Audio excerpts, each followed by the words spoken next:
আচমকা তাণ্ডবের title track প্রকাশের মধ্য দিয়ে কি আচমকাই একটা জিনিস ফাঁস হয়ে গেল?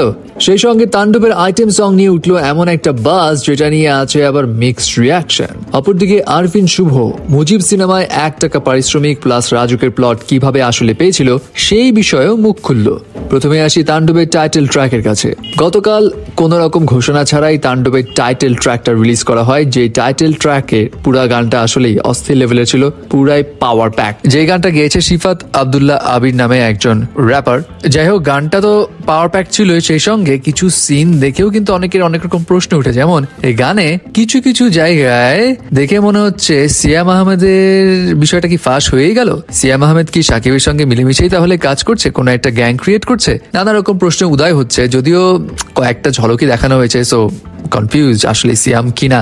বাট এছাড়া এই যে পিছন থেকে মেয়ের ঝলকটা দেখানো হলো, এই মেয়েকে নিয়েও নানা রকম প্রশ্ন উঠেছে, এই মেয়েটা আসলে কে? সো গানের মাঝেও কিন্তু একটু কোয়েশ্চেন্স রেখে দিয়েছে, এটা একটা plus point. But item song এটা নিয়ে তো আরেক রকম বাজ উঠলো।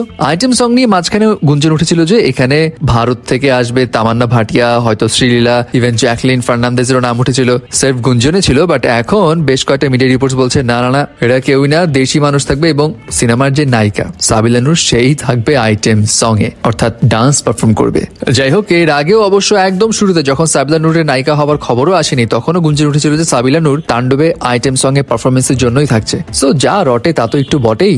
বাট দিন শেষে সাবিলা নূর কেমন পারফর্ম করবে আইটেম সং এ, এটা নিয়ে অনেকের একটু মনে ডাউট আছে। বাট যেহেতু পরিচালক রায়হান রাফি, সো ভরসা রাখাই যায় যদি আসলেই সাবিলা নূর আইটেম সং এ থাকে। তো ফাইনালি আসি আরিফিন শুভর কাছে। আরিফিন শুভ মুজিব সিনেমায় কেন $1 পারিশ্রমিক নিয়েছিল, এই বিষয়গুলো নিয়ে মুখ খুলল। কারণ তার ওই $1 পারিশ্রমিকের পর রাজুকের প্লট পাওয়া, এই সমস্ত কিছু নিয়ে অনেকেই বলেছিল সরকারি সুযোগ সুবিধা নেবেন বলেই তিনি এই $1 পারিশ্রমিক নিয়েছিলেন, কিছুটা তেলবাজি করেছিলেন এবং অনেক সমালোচনাও হয়। বাট এসব নিয়ে ফাইনালি অনেক দিন পর আরিফিন শুভ কোন একটা ইন্টারভিউতে মুখ খুলল। তিনি জানান, মুজিব সিনেমায় আমি $1 পারিশ্রমিক নিয়েছি নিজের সিদ্ধান্তে, যেমনটা যে কোনো শিল্পী নিজের কাজের ক্ষেত্রে পছন্দ মতো পারিশ্রমিক নেয়। এর সঙ্গে কোনো সুবিধা নেওয়ার শর্ত বা লেনদেনের প্রশ্ন আসেই না। তিনি আরো বলেন, পরে ছড়ানো হলো যে এই টাকা পারিশ্রমিকের বিনিময়ে আমি পূর্বাচলে রাজুকের প্লট পেয়েছি, অথচ বাস্তবতা হলো শিল্পী কোটায় এর আগেও 151 জন শিল্পী জমি পেয়েছেন, যাদের কেউই এই সিনেমায় ছিলেন না, কেউই $1 কাজও করেননি। তাহলে প্রশ্ন আসে কিভাবে পেয়েছি? আরিফিন শুভ বলেন,